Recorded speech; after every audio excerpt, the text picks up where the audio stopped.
আমার তুমি আছো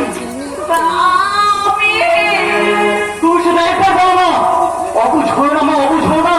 ভালো করে ভেবে চিন্তে দেখো, একদিকে লক্ষ লক্ষ টাকার ফ্যাক্টরি, আর একদিকে শুধু আধার কার্ড বলো তুমি কোথায় যাবে বলো, নরকে নাকি এই স্বর্গে?